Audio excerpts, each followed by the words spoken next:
Coffee capital of Colombia disappeared in one quake. Worst disaster in 30 years. Armenia. Colombia disappeared in 19 seconds on January 25, 1999 to 1,185 dead, 250,000 homeless. The city sat on a fault line engineers ignored for 70 years. Armenia was Colombia's coffee heartland.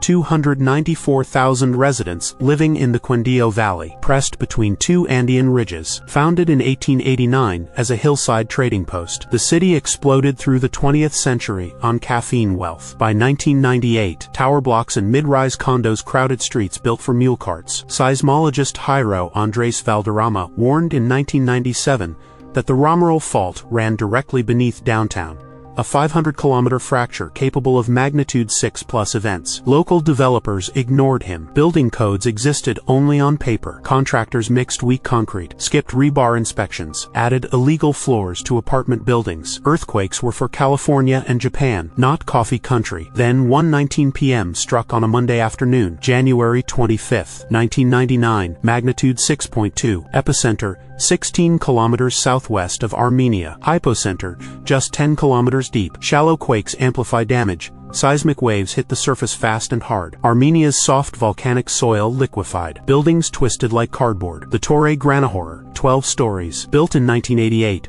pancaked floor by floor in 8 seconds. Hospital San Juan de Dios collapsed onto 47 patients. 13 municipalities across Quindío and Risaralda lost schools, fire stations, entire neighborhoods. Final toll: 1,185 dead, 8,500 injured, 28% of Armenia's buildings destroyed. Damage exceeded $1.2 billion.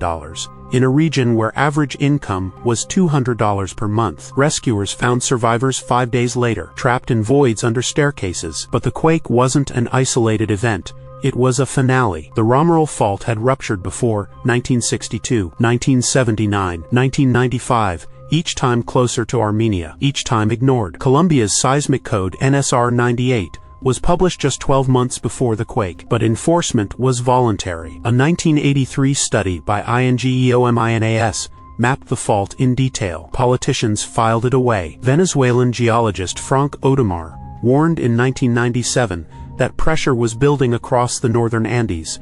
The Nazca Plate subducting beneath South America at 7 centimeters per year creates strain from Ecuador to Venezuela. Armenia sat in the crumple zone. Insurance penetration in Quindío was 3%. Post-quake surveys found 60% of destroyed buildings violated their own outdated codes. And then, 25 years later, the Andes cracked again. On January 17, 2024, Venezuela's Sucre state recorded a 5.4 magnitude quake. 43 injured. Hundreds of buildings cracked. Armenia died in 19 seconds because engineers knew the fault was there and builders ignored them. The Romeral system is recharging right now. Next rupture could hit Bogotá, Medellin, or Caracas, cities with millions in pre-1999 buildings. Subscribe to @BrainyWhizBros for next week's forgotten disaster: the volcano that killed 23,000 overnight and nobody evacuated. Subscribe @BrainyWhizBros for next week's disaster.